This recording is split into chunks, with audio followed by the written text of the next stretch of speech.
तो ये नैमिषारण्य के जो ऋषिगण होते हैं, शौनक ऋषि और दूसरे डिवोटीज, दूसरे ऋषि मुनि लोग, वो लोग सूत गोस्वामी को नैमिषारण्य में उनको ग्लोरीफाई करते हैं और क्वेश्चंस पूछते हैं। सो ये फर्स्ट चैप्टर में टोटल 6 क्वेश्चंस पूछते हैं। ये नैमिषारण्य के ऋषिगण सूत गोस्वामी को टोटल 6 क्वेश्चंस पूछते हैं। तो 9th नंबर श्लोक से वो प्रश्न स्टार्ट होते हैं। तो पहला प्रश्न 9वें श्लोक में पूछ रहे हैं।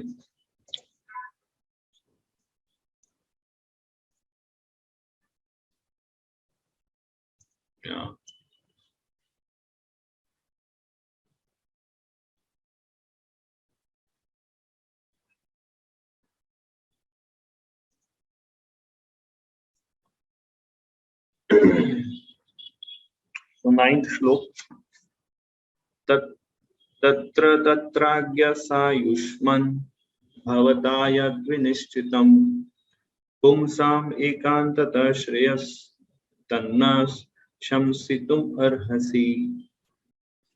तो पहले ही पूछते हैं, शौनक आदि ऋषि पूछते हैं सूत गोस्वामी से कि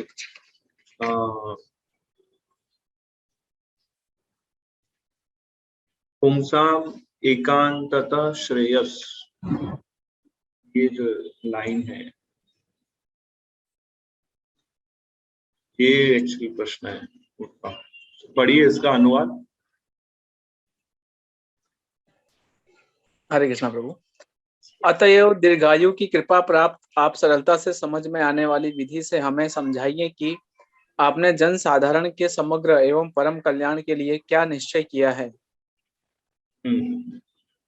तो सरलता से समझ में आने वाली विधि से तो ये लोग रिक्वेस्ट करते हैं स्पीकर को कि आप हमें इस तरह से एक्सप्लेन कीजिए ताकि हमें समझ में आए। और क्या प्रश्न सबसे पहला पूछा जाता है कि जन साधारण के समग्र एवं परम कल्याण के लिए क्या निश्चय किया है। So in other words, first question is what is the absolute and ultimate good for the people in general. ना पुंसाम एकांततः श्रेयस, ये लोगों के लिए अल्टीमेट भलाई करने वाला कार्य क्या है, कैसे लोगों का कल्याण किया जा सकता है। तो ये फर्स्ट क्वेश्चन पूछते हैं। और जैसे कि इसमें शब्द आता है श्रेय। श्रेय मतलब जो सबसे बेस्ट है, ठीक है।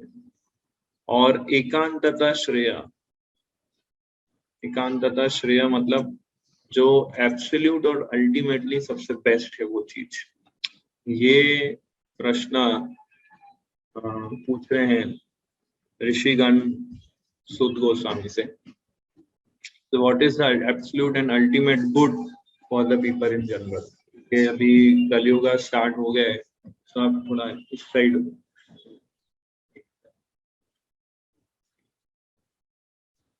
तो क्योंकि बिकॉज कलयुग स्टार्ट हो गया है तो सारे ये ऋषि मुनि गण को चिंता है कि कैसे लोगों का उद्धार होगा। कलयुग people can not figure it out what is good for them. तो उनके लिए अच्छा बुरा क्या है वो लोग नहीं समझ सकते। इसलिए आपको हमें बताना है ताकि हम इजीली समझ पाए और लोगों को बता सकें।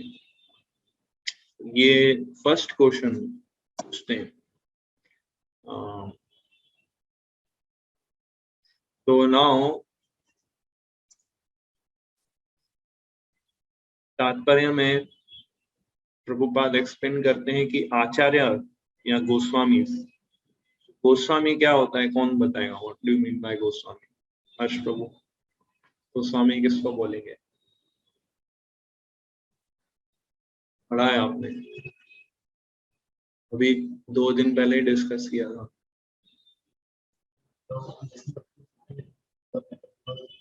दूसरों से डिटैचमेंट हो चुका है अपने मटेरियल चीजों से।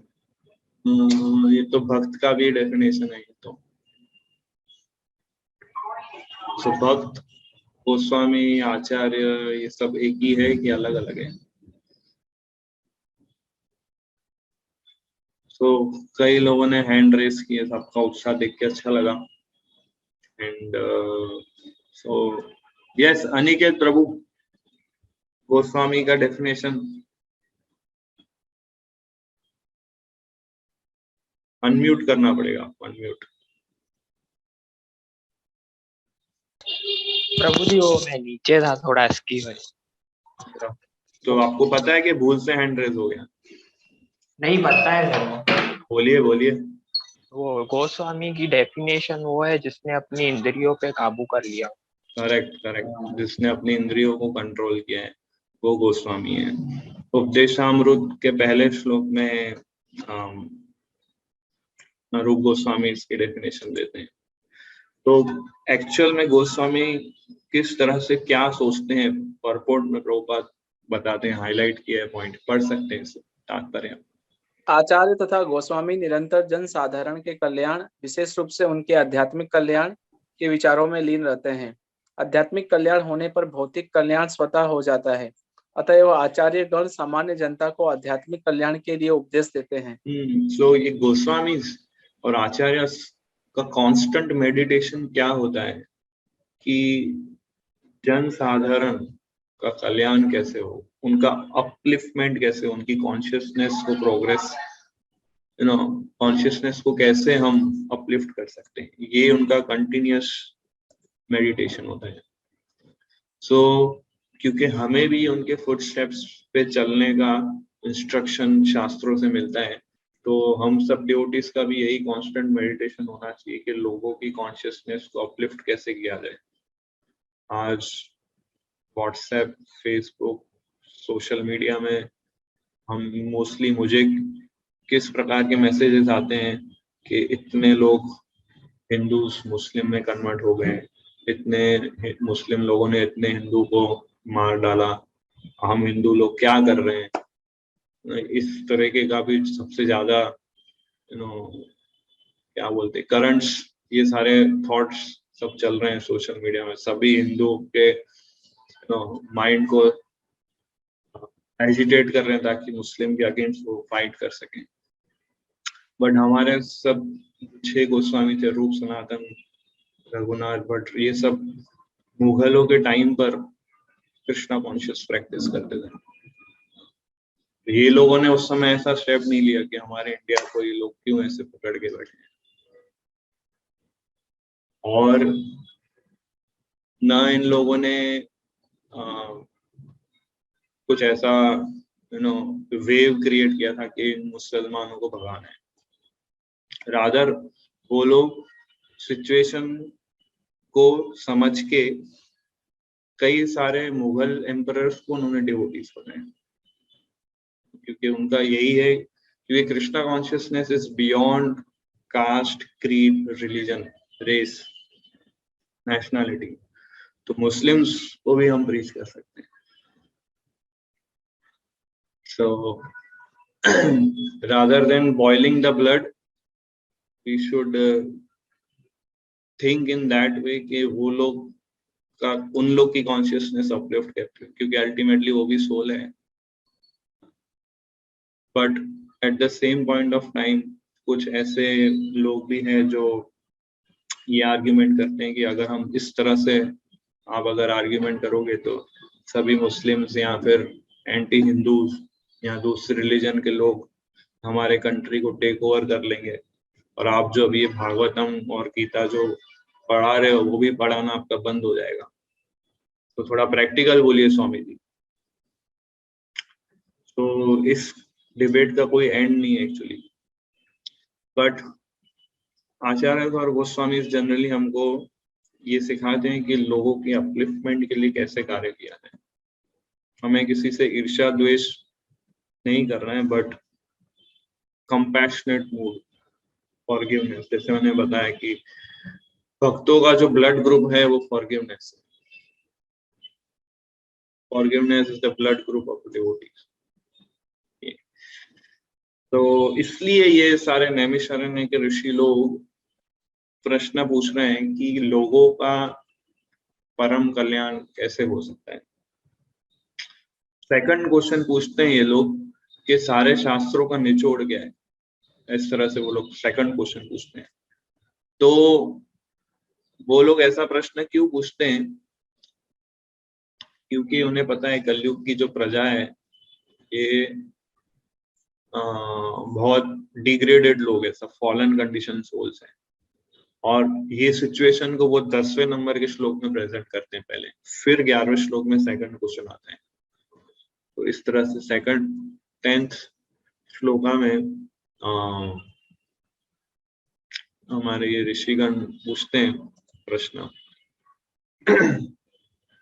प्रायण अल्पायुष सभ्य कलाव अस्मिन् युगे जना मंदा सुमंद मतयो मंद भाग्य पाधृता।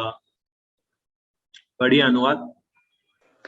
हे विद्वान, कली के इस लोह युग में लोगों की आयु न्यून है।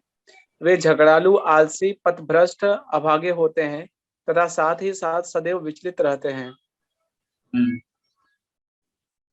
तो कलयुग के लोगों की ग्लोरीज इस श्लोक में गाई गई है। ये झगड़ालू होते हैं, वो आलसी होते हैं, पथभ्रष्ट होते हैं, अभागे होते हैं, सदैव विचलित रहते हैं। तो ग्लोरीज कलयुग के लोगों की, उनकी आयुष्य न्यून, न्यून लिखा है, क्या बोलते हैं हिंदी में? न्यून मतलब के शॉर्ट लिव्ड, अल्प आयु। प्रायण अल्पायुष के लोगों की जो आयुष्य है बहुत कम है।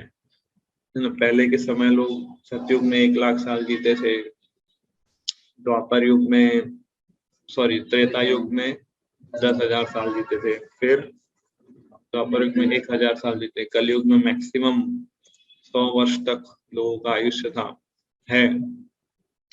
तो उस समय लोग, सतयुग के समय लोग 10-10 हजार साल तक तपस्या करते थे, फिर वो रिस्पॉन्सिबिलिटी लेते थे। जैसे प्रचेता थे, 4th कैंटो श्रीमद् भागवतम आप पढ़ेंगे तो प्राचीन भरिष्यत नाम के एक राजा थे और उनके पुत्र थे प्रचेतास।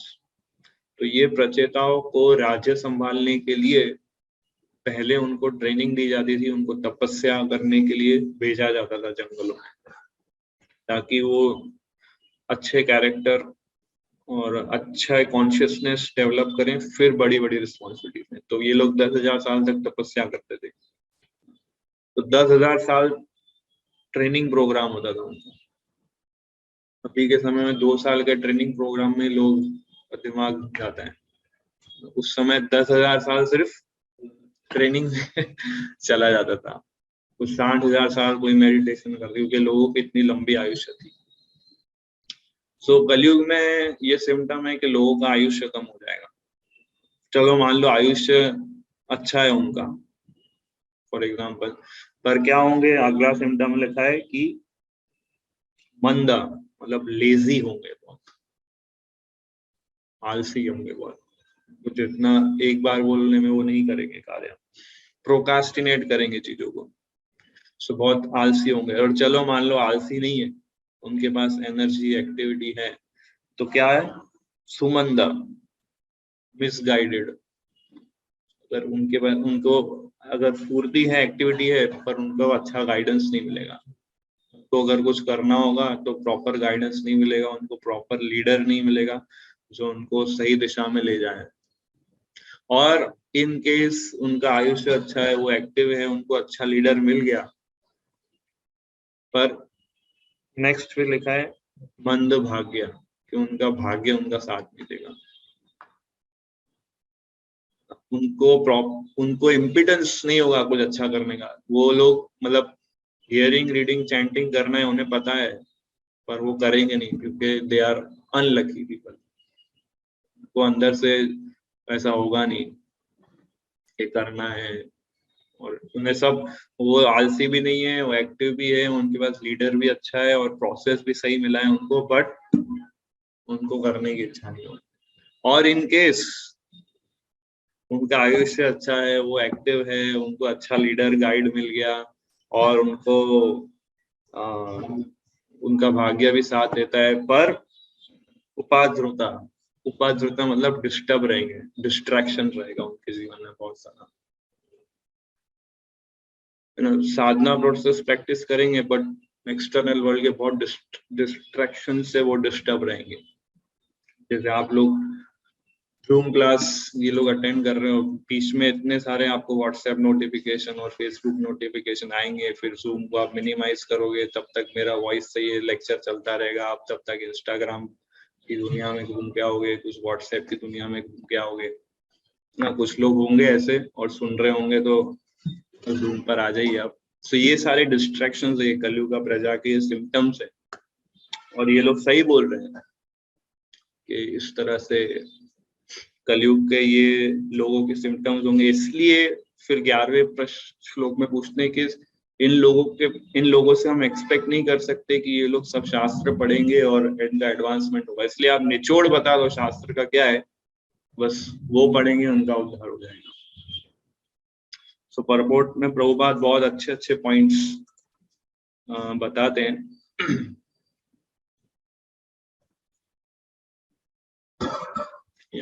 सो मैंने कुछ रेड कलर में हाइलाइट्स किए जो कि कलयुग के सिम्टम्स हैं। परपोर्ट्स यस प्रभुपाद पढ़ सकते हैं। सो पहले प्रभुपाद बताते हैं कि कलयुग में आयु कम लोगों की आयुष्य कम होने का कारण क्या है। यस, कलयुग में आयु कम होने का कारण अपर्याप्त आहार नहीं अपितु अनियमित आदतें हैं। इरेगुलर हैबिट्स की वजह से लोगों का आयुष्य कम हो गया है। इरेगुलर हैबिट्स, ये नहीं कि खाना कम मिल रहा है लोगों को इसलिए लोग मरते जा रहे हैं, नहीं, बट इरेगुलर हैबिट्स कि कभी भी उठेंगे, कभी भी खाएंगे, कभी भी सोएंगे, जो मन किया जब चाहे करेंगे, कभी स्नान किया, कभी स्नान नहीं किया, कभी 2 दिन को जीन्स पहन रहे हैं, 2 दिन की जीन्स पहनेंगे फिर धोएंगे। बहुत ऐसे बुरी आदतों के कारण उनका आयुष्य कम होते जा रहा है, क्योंकि हैबिट्स हमारी कॉन्शियसनेस पे और हमारे फिजिकल हेल्थ पे डायरेक्ट इफेक्ट करती है।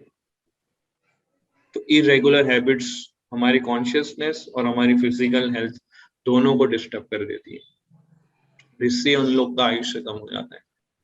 यस, फिर नेक्स्ट, अधिक भोजन करना, अधिक इंद्रिय तृप्ति, दूसरों की दया पर अत्यधिक आश्रित रहना, रहन सहन के कृत्रिम मानक। सो ये सारे सिम्टम्स है कि अधिक भोजन करना, ओवर ईटिंग, है ना। लोग कम खाना खाने से नहीं मरते हैं बट ज्यादा खाने से मरते हैं। एक्चुअली ये प्रूवन फैक्ट है। कम खाना खाने से लोग नहीं मरते बट ज्यादा खाना खाने से लोग मरते हैं। एक्चुअली कलयुगा पीपल कैसे हैं कि ज्यादा खाते हैं, एक्चुअली प्लेट पहले ओवर भर लेते हैं और ज्यादा खाते हैं और बचता भी है प्लेट में और वो फेंकते भी है। तो ज्यादा खाना वेस्ट होता है, ज्यादा खाना खाते हैं और ज्यादा बीमारियां इससे होती है। ज्यादा खाना खाने से ज्यादा बीमारी होती है, कम खाना खाने से इतनी बीमारी नहीं होती। इसलिए फास्टिंग की महिमा है। शास्त्र में फास्टिंग क्यों रेकमेंड किया इतना कि एकादशी उपवास करो, अपीयरेंस डिसअपीयरेंस डे पे उपवास करो, कोई जन्माष्टमी रामनवमी हो उस पे उपवास करो, क्योंकि वो बताते हैं कि ज्यादा आहार हमें हमारे शरीर के लिए नहीं है। हमारा शरीर जो है कम आहार खाने के लिए बना है। तो अधिक भोजन करना, फिर अधिक इंद्रिय तृप्ति करना, दूसरों की दया पर अत्यधिक आश्रित रहना ना। कुछ लोग कैसे होते हैं कि हर छोटी छोटी बात में लोगों से फेवर मांगते हैं, ये कर दीजिए आप, थोड़ा ये काम कर दीजिए, आप थोड़ा ये काम, मतलब ओवर डिपेंडेंसी। तो ये ओवर डिपेंडेंसी भी क्या है कि लोगों की एनर्जी को ले लेती है। तो ओवर डिपेंडेंसी हमें नहीं रहना चाहिए लोगों पे, खुद का कार्य खुद करने का प्रयास करना चाहिए। और आर्टिफिशियल स्टैंडर्ड्स ऑफ लिविंग, ना लोगों ने जो आर्टिफिशियल स्टैंडर्ड्स बना दिए, बड़े बड़े बंगले, बड़े बड़े मकान, बड़ी गाड़ियां, बड़े कॉर्पोरेट्स, और एसी में ही रहना पूरा टाइम, और सब आर्टिफिशियल नीड्स को एनकरेज करने से ये सारे चीजें हैं जिन्होंने फल स्वरूप जीवन की अवधि घट गई है। यस, आगे नेक्स्ट। इस युग के लोग न केवल भौतिक दृष्टि से अपितु आत्म साक्षात्कार के मामले में भी अत्यंत आलसी हैं।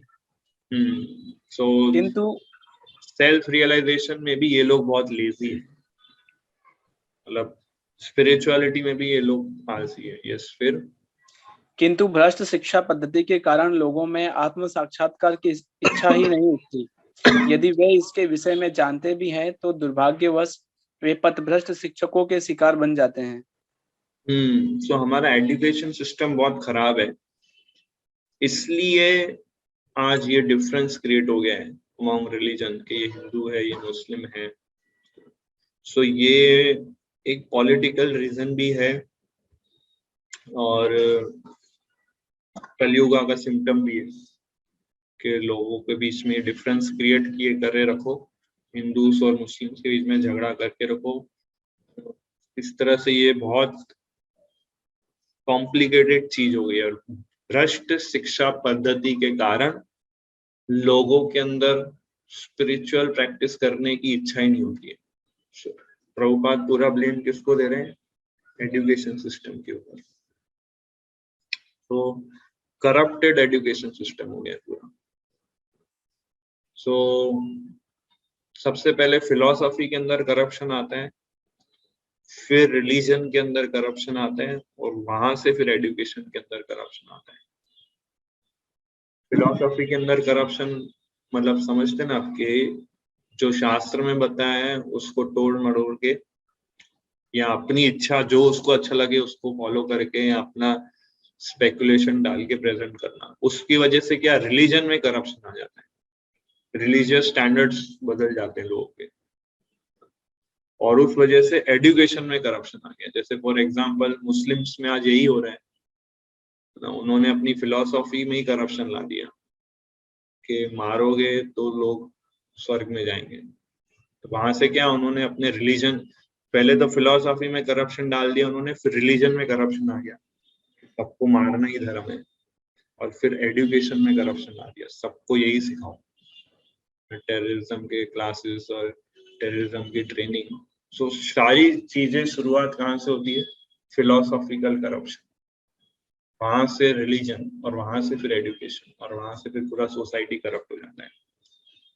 सो ये करप्टेड एजुकेशन सिस्टम की वजह से लोगों के अंदर एक्चुअल जो स्पिरिचुअल प्रोसेस है, एक्चुअल जो धर्म है, वो फॉलो करने की इच्छा नहीं होती।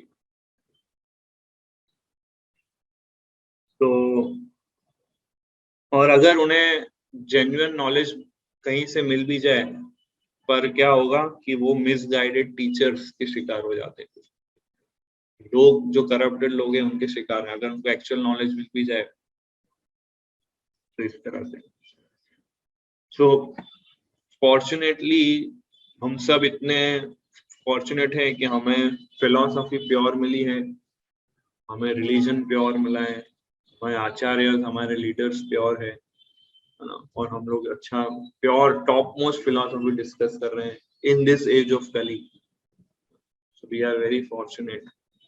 तो इसलिए हमें इस फॉर्चुनेट पोजीशन के प्रति कृतज्ञ रहना चाहिए, और रेगुलर ये क्लासेस अटेंड करने चाहिए, और इसको अप्लाई करना चाहिए हमारे जीवन में, what we are learning. Yes, next. इस युग में न केवल विभिन्न राजनीतिक वर्गों तथा दलों के शिकार हैं, अपितु विभिन्न प्रकार के इंद्र तृप्ति करने वाले विपतनों से भी ग्रस्त हैं, जैसे कि सिनेमा, खेलकूद, जुआ, क्लब, संसारी पुस्तकालय, बुरी संगति, धूम्रपान, मदिरापान, छलावा, चोरी, मनमुटाव आदि आदि। मन सदैव विचलित एवं चिंताओं से ग्रस्त रहते हैं। इस युग में अनेक धूर्त लोग अपने अपने धार्मिक पंथ खड़े कर देते हैं जो किन्हीं शास्त्रों पर आधारित नहीं होते। ये कुछ सिम्टम्स प्रभुपाद बताते हैं यहाँ। कलयुग में सारा परिवेश श्रद्धा विहीनता से पूर्ण है, मतलब कलयुग, इन Kalyuga the whole atmosphere is surcharged with faithlessness. Men are no longer interested in spiritual values. Material sense gratification is now the standard of civilization. कौन कितना अच्छा भौतिक इंद्र तृप्ति कर सकता है, वो उतना ज्यादा फर्स्ट क्लास मतलब व्यक्ति माना जाता है समाज में। सो ये सारे सिम्टम्स को ध्यान पे रख के ये नैमिषारण्य के ऋषि मुनि लोग जो होते हैं, इनके अंदर एक कंसर्न जागरूक होता है कि ऐसे लोग फिर शास्त्र इतने सारे कैसे पढ़ेंगे, वेराइटीज ऑफ शास्त्र है। इसलिए 11वें श्लोक में पूछते हैं 11th श्लोका, भूरीणि भूरि कर्माणि श्रोतव्यानि विभागश अतः साधु अत्र यत्सारम् समुद्धृत्य मनीषया ब्रूहि भद्राय भूतानां येनात्मा प्रसीदति। पढ़िए अनुवाद। शास्त्रों के अनेक विभाग है और उन सब में अनेक नियमित कर्मों का उल्लेख है, जिनके विभिन्न प्रभावों को वर्षों तक अध्ययन करके ही सीखा जा सकता है। अतः हे साधु, कृपया आप इन समस्त शास्त्रों का सार चुनकर समस्त जीवों के कल्याण हेतु समझाएं, जिससे उस उपदेश से उनके हृदय पूरी तरह ही तुष्ट हो जाएं। तो शास्त्र बहुत सारे प्रकार के हैं, स्क्रिप्चर्स। आप रेस्टोरेंट में जाते हैं तो खाली दाल चावल सब्जी मिलता है क्या? हंड्रेड्स ऑफ वेराइटीज मिलती है। क्यों 100 ऑफ वेराइटीज की मिलती है चीजें? क्या रीजन है? हाँ, कि लोगों के अलग अलग वेराइटी के लोग क्योंकि आते हैं और अलग अलग वेराइटी को अलग अलग टेस्ट का खाना, किसी को चाइनीज अच्छा लगता है, किसी को कॉन्टिनेंटल, किसी को मैक्सिकन, किसी को इंडियन।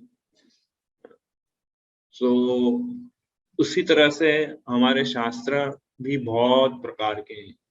क्यों? क्योंकि लोग ये जो 3 मोड्स ऑफ मटेरियल नेचर, जो प्रकृति के 3 गुण हैं, वो कॉम्बिनेशन वाले अलग अलग हैं। किसी के अंदर 40% सत्वगुण है, 30% रजोगुण है और 30% तमोगुण है, और किसी के अंदर 10% सत्वगुण है, 60% तमोगुण है और रिमेनिंग रजोगुण है।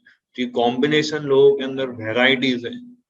इसलिए उन सभी वैरायटी के लोगों को कैटर करने के लिए इतने सारे शास्त्र बनाए गए हैं, क्योंकि सभी लोगों को एक खाली दाल चावल रोटी सब्जी नहीं दे सकते। सब लोग वो डाइजेस्ट नहीं कर पाएंगे और सबके टेस्ट का नहीं है। सो लोग अलग अलग मेंटालिटी के कलयुगा में है, तो अलग अलग वेराइटीज ऑफ स्क्रिप्चर्स है। तो इसलिए अभी इन ऋषि मुनियों के मन में ये प्रश्न आता है कि कलयुग की जो जीव हैं, इन लोगों इतने सारे शास्त्र कैसे पढ़ेंगे। इसलिए ये ऋषि मुनि लोग सूत गोस्वामी को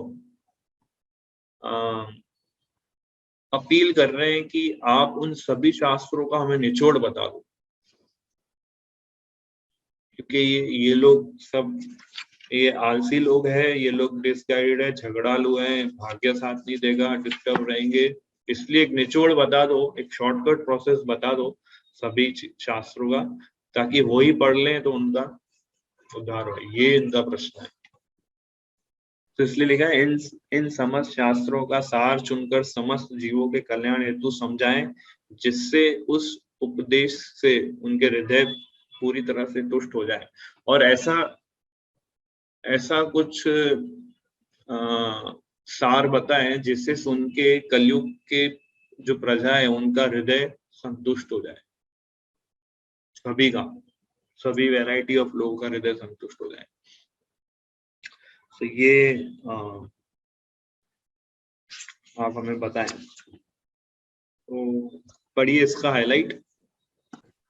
आत्मा अथवा स्व को पदार्थ तथा भौतिक तत्वों से पृथक माना जाता है। इसका स्वरूप स्वभावतः आध्यात्मिक है, अतः यह किसी भी परिणाम के भौतिक आयोजनों से तुष्ट नहीं होता।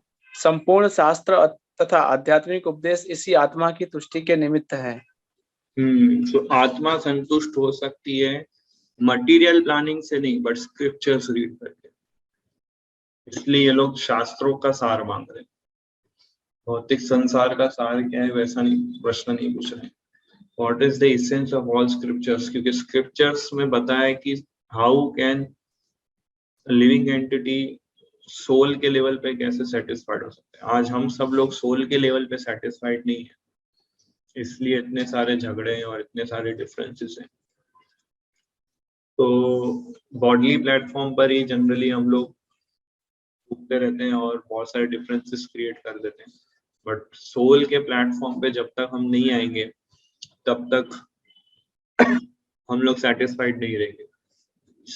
आगे नेक्स्ट। इस कलिकाल में सामान्य जनता की पतित अवस्था को ध्यान में रखते हुए नैमिषारण्य के मुनियों ने श्री सूत गोस्वामी से अनुरोध किया कि वे इन समस्त शास्त्रों का सार कह सुनाएं, क्योंकि इस युग में पतित आत्माओं के लिए वर्णाश्रम पद्धति में इन विविध शास्त्रों के उपदेशों का पढ़ना तथा समझ पाना संभव नहीं है। राइट, ये सेकंड क्वेश्चन। अब 12th श्लोका में थर्ड क्वेश्चन पूछते हैं। तो क्या है क्वेश्चन? तू तो जानासि भद्रम ते भगवान सात्वतां पति देवक्यां वासुदेवस्य जातो यस्य चिकीर्षया। यस, पढ़िए।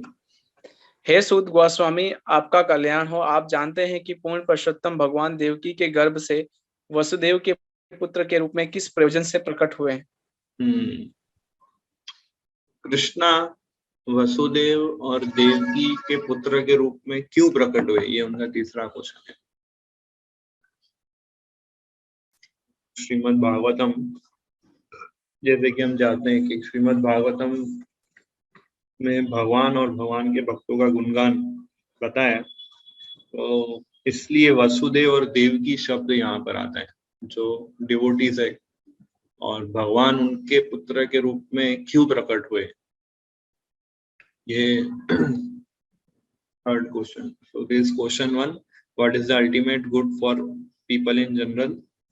सो ये कैरेक्टरिस्टिक्स है कलयुगा के जो हमने देखे, short life span, quarrelsome, lazy, misguided, unlucky, always disturbed. Second question, कि explain the essence of all scriptures for the good of all living being. और third question अब आता है, why did Lord appear in the womb of Devaki as the son of Vasudeva? So ये सारे questions के answer हमको इस first canto में मिलेंगे। तो परपोर्ट में प्रभुपाद बताते हैं, जैसे कि यहाँ पे शब्द यूज किया है संस्कृत में सात्वताम। तो सत मतलब एब्सोल्यूट ट्रूथ, परम सत्य, ठीक है। और सात्वता मतलब जो उस परम सत्य के भक्त है उसको सात्वता बोलते हैं, मतलब भगवान के डिवोटीज को सात्वता बोलते हैं। और यहाँ पे क्या शब्द यूज किया है? सात्वताम पति ही। ये जो सत मतलब भगवान, सात्वताम मतलब भक्त, तो सात्वताम पति मतलब कि जो भक्तों के जो स्वामी है, वो भक्तों के जो पति मतलब मास्टर। तो सात्वताम पति मतलब कि भक्तों की प्रोटेक्टर कौन है? वो भगवान है। तो इस तरह से प्रभुपाद इसमें देते हैं। तो यहाँ पे ये ऋषि मुनि सूत गोस्वामी को भद्रम ते ऐसा शब्द बोलते हैं। सूत जानासी भद्रम ते, ऑल ब्लेसिंग्स टू यू, है ना, आपका कल्याण हो ऐसा।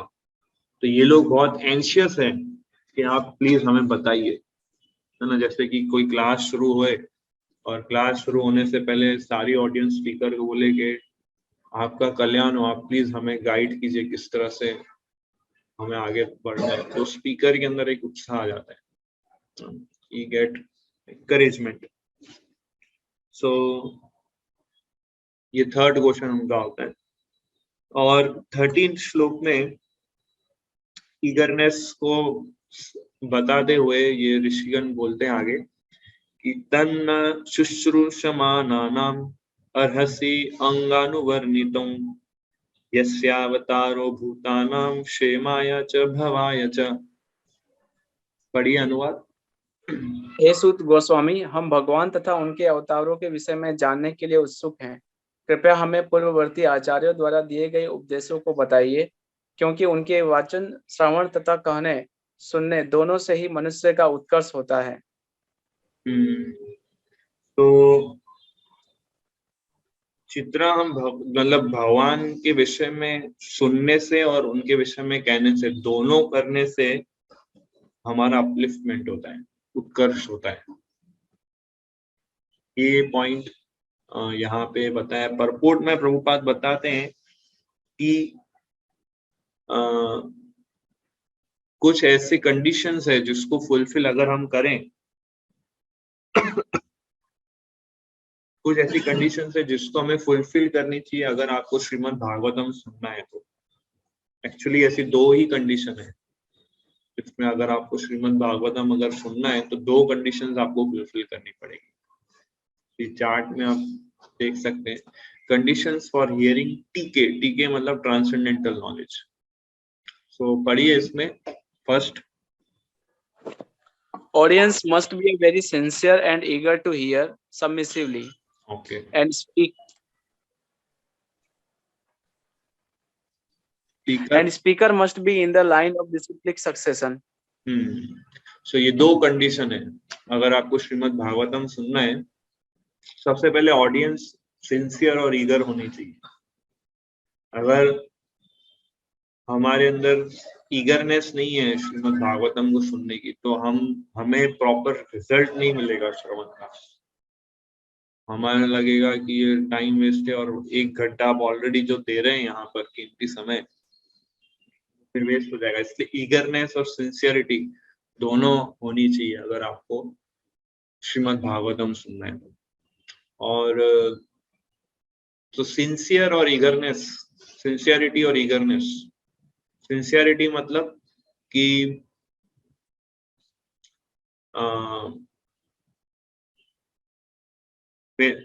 एक सिंसियर मतलब कि हमारा इंटेंशन अच्छा होना चाहिए सुनने के लिए। हमारा इंटेंशन इंफॉर्मेशन गैदर करने के लिए नहीं होना चाहिए, इसलिए मैं श्रीमद् भागवतम सुन रहा हूँ, या मैं कुछ कुछ नया कुछ जानने मिलेगा इसलिए मैं सुन रहा हूँ, नहीं, ये पर्पस से श्रीमद् भागवतम नहीं सुनना चाहिए। इंफॉर्मेशन कलेक्ट करने के लिए नहीं सुनना है, ट्रांसफॉर्मेशन लाने के लिए सुनना है। सो इंफॉर्मेशन, ट्रांसफॉर्मेशन दोनों में अंतर है। To bring transformation in life should be the purpose of hearing Srimad Bhagavatam, not to gather information. लोग इंफॉर्मेशन गैदर करने आते हैं, फिर कुछ उनको बोरिंग लगता है ना तो फिर डिसकंटिन्यू कर देते हैं। इंफॉर्मेशन गैदर करने बैठोगे तो फिर जब बोरिंग सेक्शन आएगा तो आप डिसकंटिन्यू हो जाओगे, प्रभु जी अच्छा क्लास नहीं बोलते हैं, मजा नहीं आता। सो ट्रांसफॉर्मेशन लाना है, कुछ लेसन्स, कुछ टीचिंग्स लेने के लिए। सो ईगरनेस भी होनी चाहिए, दूसरा पॉइंट ये। तो जैसे आप कॉलेज में जाते हैं, आपको अगर मेडिकल कॉलेज में एडमिशन मिला है, आपको अगर डिग्री मिलेगी तो आप डॉक्टर काउंट किए जाओगे सोसाइटी में। तो क्योंकि आपको डिग्री मिलने वाली है, इसलिए आप ईगर हो कि first year, second year, third year क्या बोल रहे हैं प्रिंसिपल, क्या बोल रहे हैं कॉलेज स्टूडेंट्स, सॉरी प्रोफेसर लोग क्या बोल रहे हैं, वो सुनने के लिए ईगरनेस होती है। क्योंकि अगर मैं सुनूंगा अच्छे से तो मैं पास होऊंगा तो मुझे डिग्री मिलेगी। सो ईगरनेस एंड सो यहाँ पे ईगरनेस क्या होना चाहिए कि अगर मैं श्रीमद् भागवतम को अच्छे से श्रवण करूंगा तो मैं प्योरिफाइड हो जाऊंगा, मैं शुद्ध हो जाऊंगा, कॉन्शियसनेस प्योर हो जाएगी। सो अल्टीमेट रिजल्ट जो देखते हैं आप कि one becomes gradually purified. And second condition है speaker must be in line of disciplic succession. Speaker है जो श्रीमद् भागवतम जिससे आप सुन रहे हैं वो गुरु शिष्य परंपरा से आना चाहिए, इधर उधर YouTube की परंपरा से नहीं, बट इन गुरु शिष्य परंपरा। ये दो क्राइटेरिया है। पढ़िए परपोर्ट में हाईलाइट। पहली शर्त यह है कि श्रोता को अत्यंत निष्ठावान तथा सुनने के लिए उत्सुक होना चाहिए, और दूसरी शर्त यह है कि वक्ता मान्य आचार्यों की शिष्य परंपरा में से हो।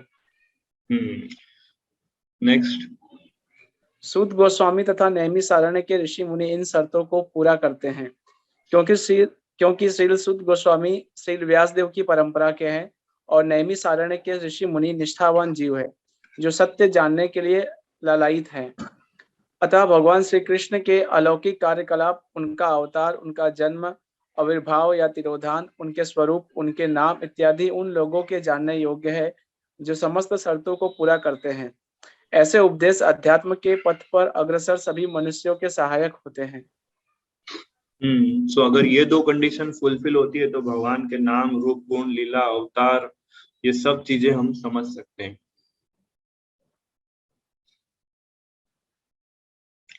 14 नंबर के श्लोक में ये ऋषि मुनिगण भगवान के नामों की गुणगान कर रहे हैं, चैंटिंग की ग्लोरीज बता रहे हैं कि जो हम हरे कृष्ण मंत्र चैंट करते हैं उसका क्या ग्लोरिफिकेशन वो बताते हैं। और 15 नंबर के श्लोक में डिवोटीज का गुणगान करते हैं और 16 नंबर श्लोक में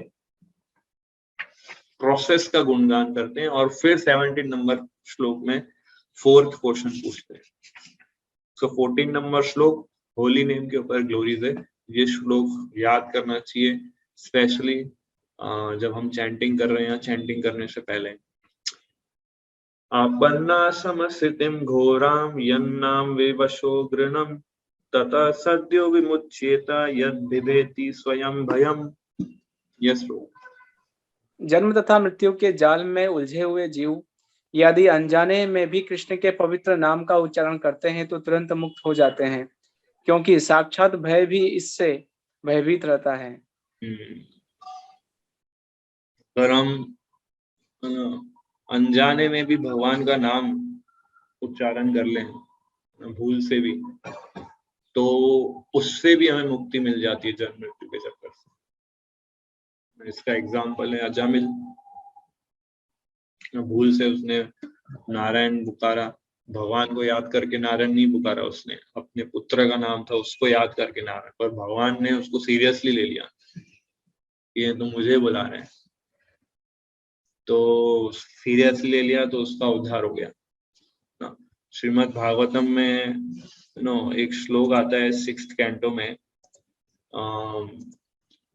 जिसमें 6th canto 2nd chapter text number 14, उसमें बताते हैं कि जो भगवान का नाम इनडायरेक्टली वे से लेता है या मजाक में लेता है या म्यूजिकल इंस्ट्रूमेंट बजाते बजाते हरे रामा हरे कृष्णा ऐसे करता है, या फिर ऐसा भी श्लोक में लिखा है, सुखदेव गोस्वामी बोलते हैं कि वो चैंटिंग करते करते भगवान का नाम ले रहा है और बाथरूम में फिसल गया, ऐसा श्लोक के अंदर लिखा है बाथरूम में, तो भी उसका उद्धार हो जाएगा। नहीं, परपोर्ट में नहीं लिख रहे हैं प्रभुपाद, श्लोक में सुखदेव गोस्वामी बोल रहे हैं। तो ये होली नेम की विशेष महिमा है कलयुग के अंदर खास।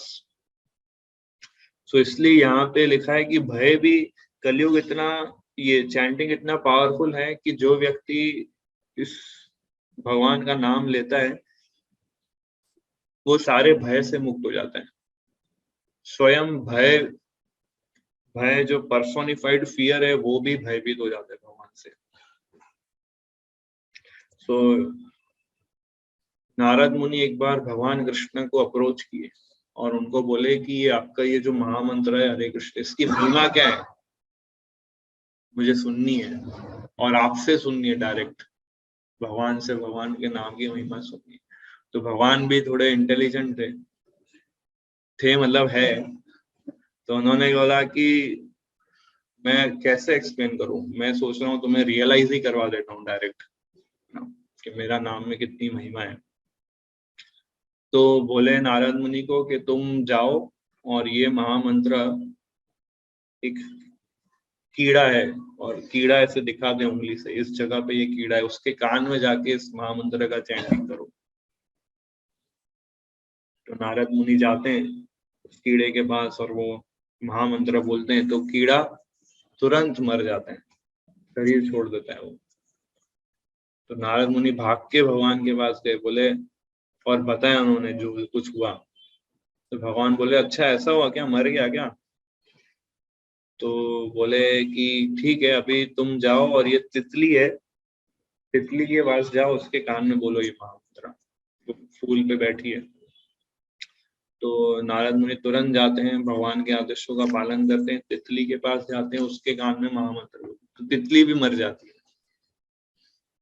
तो नारद मुनि थोड़े चिंतित हो गए और फिर से भगवान के पास गए। तो भगवान ने बोला, अच्छा फिर से ऐसा हुआ क्या? तो अब तुम एक काम करो, उधर एक हिरन है, उसके कान में जाओ और महामंत्र बोलो। तो नारद मुनि फिर से जाते हैं, हिरन के कान में महामंत्र बोलते हैं और हिरन भी शरीर छोड़ देता है, वो भी मर जाते हैं। नारद मुनि थोड़े डिस्टर्ब हो जाते हैं, अभी वो सहन नहीं कर पाते थे कि इतने लोग को उन्होंने, उनकी वजह से इतने लोगों ने शरीर छोड़ दिया। तो भगवान के पास गए कि आप ये क्या बता रहे हैं मुझे, आपके मंत्र का मुझे महिमा जानना है। आपके मंत्र में जिसके कान में बोलता हूँ मर जाता है व्यक्ति। तो भगवान बोले, अरे क्या बात है। तो अब तो काम करो, एक गाय का बछड़ा है उसके पास जाओ। तो नारद बोले क्या बोल रहे हैं आप? आपके ये मंत्र से आप गौ हत्या करवाएंगे मुझसे? इसका तो बहुत पाप लगेगा मुझे। तो भगवान बोलते हैं, तुम बोल रहा हूँ, तुम्हें बोल रहा हूँ, उसको बस फॉलो करो। तुम्हें महिमा जाननी है ना, पता चलेगा तुम्हें। तो नारद मुनि बेचारे घबरा जाते हैं, डर जाते हैं और धीरे धीरे धीरे फिर वो गाय के बछड़े के पास जाते हैं, उसके कान में बोलते हैं। तो गाय का बछड़ा भी शरीर छोड़ देता है। नारद मुनि एकदम डिस्टर्ब हो जाते हैं, बोला मैंने गलती कर दी है प्रश्न पूछ के भगवान से, इतने मेरे एक प्रश्न की वजह से इतने जीवों की हत्या हो रही है। सो कृष्णा के पास जाते हैं, फिर से बोलते हैं। तो भगवान बोलते हैं कि अभी एक काशी के राजा है, उनके घर पे एक नया पुत्र ने जन्म लिया, उनके पास जाओ और ये महामंत्र बोलो। तो नारद मुनि बेचारे पूरे फंस गए, कुछ उनको समझ में नहीं आ रहा है कि भगवान क्या कर रहे हैं, क्या प्लानिंग कर रहे हैं, कुछ समझ में नहीं आ रहा है उनको। पर वो भगवान के आदेशों का निरादर नहीं कर सकते। तो एकदम घबरा के और एकदम डर डर के समहाउ वो काशी पहुंचते हैं, काशी के राजा से मिलते हैं और काशी के राजा बोलते हैं कि मेरे घर में नया पुत्र का जन्म हुआ, अब इससे कुछ आशीर्वाद दीजिए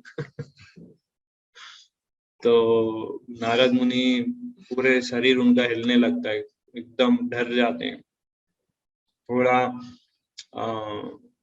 करेज गैदर करते हैं और वो बच्चे को अपने हाथ में लेते हैं और उसके कान में महामंत्र बोलते हैं कि भगवान का आदेश है, क्या करें। तो सारे प्रजा उधर, सब प्रजा देख रही होती है, काशी के राजा भी होते हैं और नारद मुनि के हाथ में उसके पुत्र होता है, उसके कान में नारद मुनि स्वयं ये महामंत्र बोलते हैं। तो नारद मुनि आंख बंद करते हैं, कान में उसके महामंत्र बोलते हैं और फिर उसको रख देते हैं और फिर प्रार्थना कर रहे होते हैं। तो फिर ऐसे आंख से ऐसे क्या होने वाला है इसका। तो जैसे ही ये महामंत्र बोल के रखा, ये जो छोटा बालक है तुरंत खड़ा हो जाता है और बोलने लगता है कुछ, बोलता है नारद मुनि, आपने मेरे पूर्व मैंने जितने जन्म लिए थे उन सबका उद्धार कर दिया। पहले मैं कीड़े के रूप में जन्मा था, फिर तितली के रूप में जन्मा था, फिर हिरन के रूप में जन्मा था, फिर बछड़े के रूप में जन्मा था, अभी मैं काशी के राजा के पुत्र के रूप में जन्मा हूँ और आपने मुझे ये हरिनाम दिया इतने जन्मों से, और अब मैं वैकुंठ जा रहा हूँ। और वहां पे वो वैकुंठ विमान आता है और उनको लेके चले जाते हैं और सारे काशी के राजा सब प्रजा वो देख रहे होते हैं। तब नारद मुनि को पता चलता है कि ये भगवान की क्या प्लानिंग है। वही सोल थी जिसको अगला अगला अलग शरीर मिलता है और ये ऐसे उनका उद्धार होता है। सो इस तरह से हम सब इस शरीर के अंदर ऐसे बंधे हुए हैं, इस मटेरियल वर्ल्ड के अंदर बंधे हुए हैं, माया के इन्फ्लुएंस में है। और माया के इन्फ्लुएंस में आके हम ये सोचते हैं कि ये घर मेरा है, ये परिवार मेरा है, ये लैंड मेरी है, ये धन मेरा है, ये सब हमारा परमानेंट एसेट है, इस तरह से सोचते हैं। तो जब तक भगवान के नाम और भगवान के भक्त भगवान का नाम और के भक्त, इन दोनों की जब तक हमें कृपा नहीं मिलेगी तब तक हम इस संसार से मुक्त नहीं हो सकते। तो नारद मुनि भगवान के भक्त थे और वो सबको हरि नाम सुना रहे थे, भगवान का नाम। तो चाहे हम कोई भी अवस्था में, अगर हम भगवान का नाम और भगवान के भक्तों से हमेशा कनेक्टेड रहेंगे, हम कोई भी अवस्था में हो, हमारा एडवांसमेंट होगा। इस स्टोरी में नारद मुनि के हृदय में डाउट्स आते हैं बहुत सारे कि, और कई बार हम भी, हमारे अंदर भी इसी प्रकार के डाउट्स आते हैं, क्या मैं ये चैंटिंग कर रहा हूँ सही कर रहा हूँ, कब तक चलेगा, क्या पता ये टाइम वेस्ट हो रहा है कि कुछ रिजल्ट नहीं दिख रहा है। But we should keep on chanting with faith and devotion, श्रद्धा और भक्ति के साथ हमें, क्योंकि भगवान किस तरह से हमें रिजल्ट देंगे हम स्पेक्युलेट नहीं कर सकते, हम इमेजिन नहीं कर सकते। भगवान अपने तरीके से रिजल्ट देते हैं। जैसे नारद मुनि क्या प्रश्न पूछे और उनको क्या रिजल्ट दिख रहा था और अल्टीमेटली क्या उनको समझ में आया। So we never know what is Krishna's plan. तो धीरे धीरे हमें डिटर्मिनेशन, क्योंकि प्रोसेस ऑथोराइज्ड है, प्रोसेस में कोई गड़बड़ नहीं है। हरि नाम में पूरा पावर, पूरा इफेक्ट है, सिर्फ हमें श्रद्धा के साथ इसको चैंट करते रहना है। Over the period of time Krishna will reveal the plan. So इसलिए यहाँ पर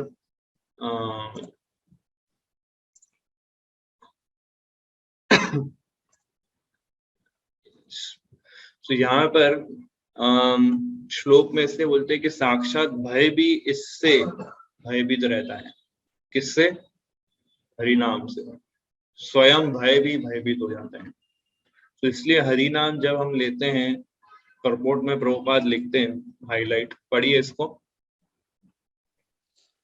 यहाँ पर यह कहा गया है कि कृष्ण के नाम से साक्षात भय तक भयभीत रहता है। यह इस बात का सूचक है कि कृष्ण का नाम भगवान कृष्ण से अभिन्न है, अतः कृष्ण का नाम स्वयं कृष्ण के ही समान शक्तिमान है, उनमें तनिक भी अंतर नहीं है। अतः बड़े बड़े संकट की स्थिति में भी भगवान श्री कृष्ण के पवित्र नाम का लाभ उठाया जा सकता है। कृष्ण के दिव्य नाम को चाहे अनजाने में या बाध्य होकर उच्चारित करने पर जन्म तथा मृत्यु की झंझट से उबरा जा सकता है। श्री भगवान का नाम अगर हम हर परिस्थिति में लेते रहेंगे, भले अनकॉन्शियस स्टेट में हो फिर भी, तभी भी हमारा एडवांसमेंट होगा। तो अगर जो भक्त ध्यान पूर्वक श्रद्धा के साथ रेगुलर इसको अगर लेता है तो उसको कितना बेनिफिट मिलेगा। सो ये होली नेम की ग्लोरीज गाते हैं ऋषि मुनि, और फिर नेक्स्ट श्लोक में भगवान के भक्तों की ग्लोरीज गाते हैं 15 नंबर श्लोक में। इसको हम I think next time continue करेंगे।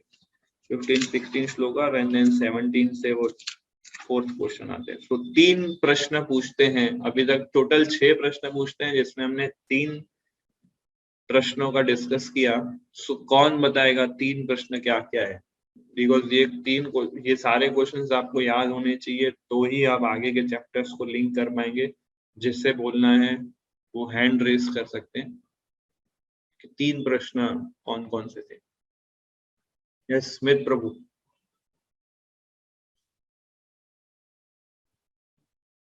याद तो होंगे, एक तो याद होगा,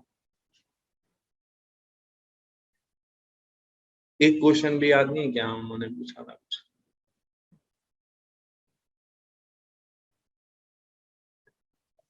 जितने भी स्क्रिप्चर है उनका साथ गया है। ओके, फिर शार प्रभु फर्स्ट क्वेश्चन क्या था? नहीं। यस देव राजपूत प्रभु। हरे कृष्णा प्रभु जी। यस प्रभु जी, फर्स्ट क्वेश्चन था what is the ultimate good for human in general? Ultimate goal for human. Ultimate good. What is the ultimate good for other? लोग तक अल्टीमेट कल्याण कैसे हो सकता है, ये पहला प्रश्न है। यस। फिर सेकंड,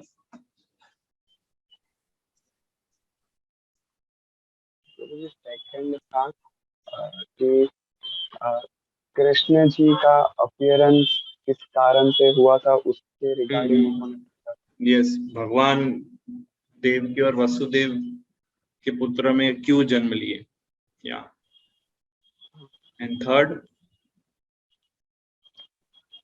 थर्ड नहीं याद। यस अनंत प्रभु ट्राई कर सकते हैं आप थर्ड क्वेश्चन, तीनों क्वेश्चंस। हरे कृष्णा प्रभु।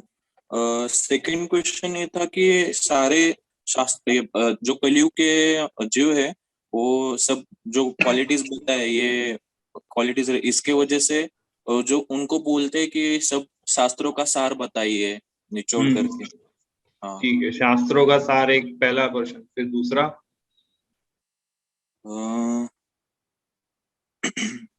पता नहीं लोग मिस आउट क्वेश्चन बोल देते हैं, पर फिर दूसरे क्वेश्चन वो लोग बोल नहीं पा रहे हैं। आई वांट कि तीनों क्वेश्चन एकदम अच्छे से बोले कोई। यस खुशबू माता ji can try. Hare Krishna Prabhu ji. Hare Krishna. First question ये था कि एब्सोल्यूट और अल्टीमेट गुड क्या है सारे ह्यूमन काइंड के लिए। फिर सेकंड क्वेश्चन ये था कि सारे जो स्क्रिप्चर्स का एसेंस क्या है, मतलब क्योंकि जो कलयुग के लोग हैं वो बहुत ही लेजी, मिसगाइडेड है, फिर अनफॉर्चुनेट है, ऐसे बहुत सारी क्वालिटीज बताई थी कलयुग के लोगों की। तो इस तरह से वो सारे स्क्रिप्चर्स को पढ़ नहीं पाएंगे क्योंकि सारे स्क्रिप्चर्स अलग अलग लेवल पे काम करते हैं। तो ऐसे आप बताइए कि सारे स्क्रिप्चर्स का जो निचोड़ है वो क्या है।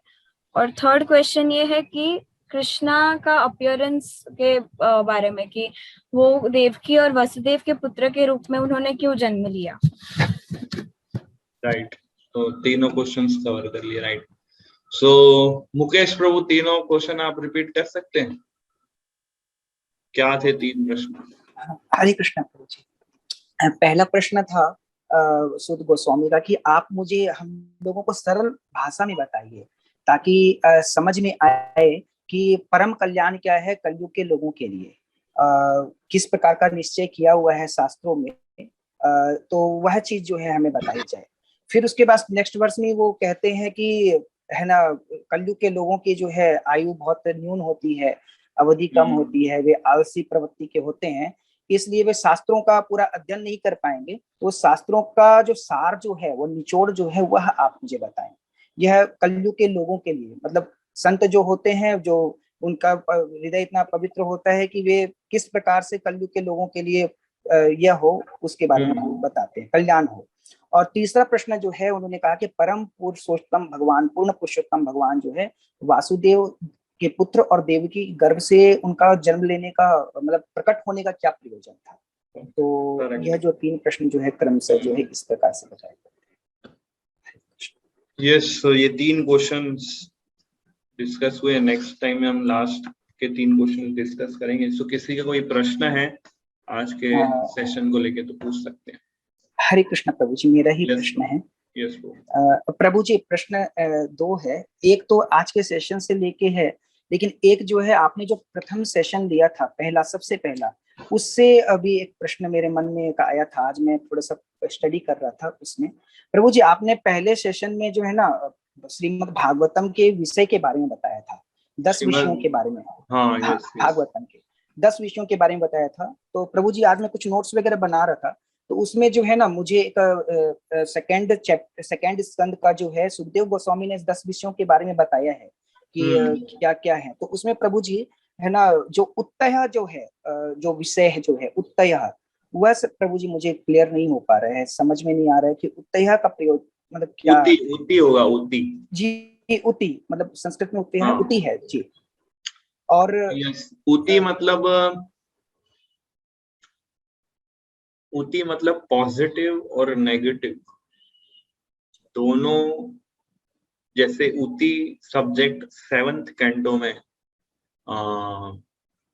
डिस्क्राइब करते हैं सुखदेव गोस्वामी।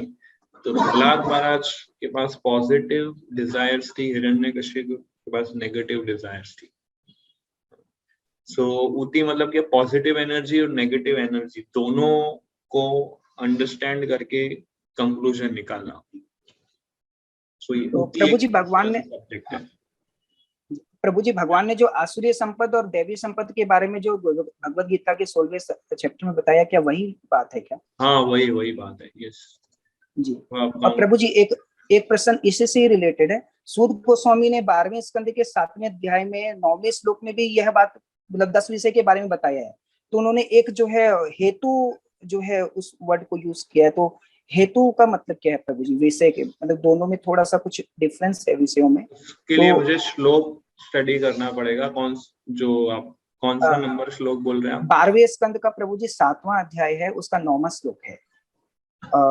श्लोक भी प्रभु जी इस प्रकार से, सर्ग अस्य अथ विसर्गश्च वृत्ति रक्षा अंतराणि च वंश वंशानुचरितम संस्था हेतु अपाश्रय।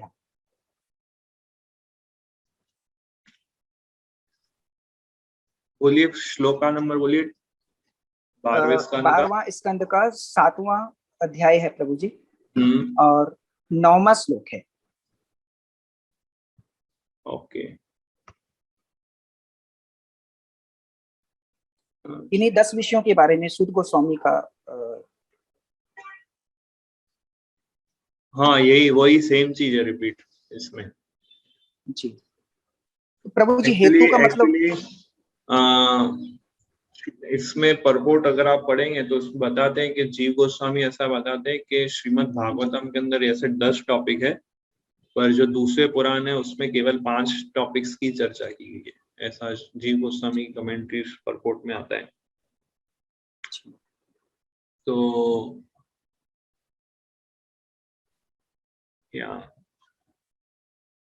सो यही पॉइंट इसने रिपीट किया इस श्लोक के अंदर। तो सारे जो 10 टॉपिक है श्रीमद् भागवतम के। Yes okay. प्रभु जी दूसरा क्वेश्चन यह था, आज के सेशन में जैसे कि अभी हरिनाम संकीर्तन, हरिनाम जप की बात की गई, तो प्रभु जी मैं भी सुबह हरिनाम मतलब कि ना महामंत्र का जप करता हूँ। तो कभी कभी क्या होता है सुबह सुबह में है ना, जैसे माँ बाप पापा जो है कुछ पुकार लेते हैं तो मुझे रिस्पॉन्ड करना पड़ता है उस वक्त। तो अब रिस्पॉन्ड करने के समय में वो माला जहां तक रहती है वो रुक जाती है वहां पे। तो फिर मैं क्या करता हूँ कि वापस से उसको फिर शुरू करता हूँ जहां से अब छूट जाती है बीच में। तो क्या ऐसा भी कर सकते हैं क्या, उसको कंटिन्यू कर ले? जैसे अब बीच में तो बोलना हो गया तो, या माला को छोड़ के फिर नया ही फिर चालू करें? वो थोड़ा सा क्लैरिटी चाहिए प्रभु जी इस बारे में। नहीं, ट्राई कीजिए कि बिना बोले, बिना कोई दूसरे विषयों पे चर्चा की आप चैंटिंग कर सकते हैं। अदरवाइज अर्जेंट नीड है अगर, या फिर कोई अर्जेंट चीज है, अगर कोई आ गया आपके कमरे में बात करने, तो उसको जस्ट उतना शॉर्ट में खत्म करके आप चैंटिंग कंटिन्यू कर सकते हैं। जी। और प्रभु जी अगर तुरंत ही अगर रिस्पॉन्ड करना हो और उसके लिए मुझे चैंटिंग छोड़नी पड़े, हाँ, तो फिर छोड़ दी आपने तो फिर वो राउंड को आप काउंट नहीं कर सकते, आपको फिर से करना पड़ेगा। ओके प्रभु जी, मैं वही करता हूँ। थोड़ी सी वहां से डिसकंटिन्यू नहीं कर सकते, वहां से ही छोड़ के कंटिन्यू नहीं करना है, बट पूरा उसको फिर से शुरू करना पड़े। ओके, हरे कृष्णा, धन्यवाद। आपने बहुत प्रभु जी आज का सेशन जो है बिल्कुल बहुत अच्छी तरीके से क्लियर समझ में आया, बिल्कुल क्रिस्टल क्लियर, और बहुत आनंद आ रहा है प्रभु जी। इसी प्रकार से आप भी और हमेशा है ना इसको और डीप में जो है हम लोग समझे। Thank you. मैं प्रयास करूंगा हर बार कुछ अच्छा बोल सकूं। हरे कृष्ण, धन्यवाद।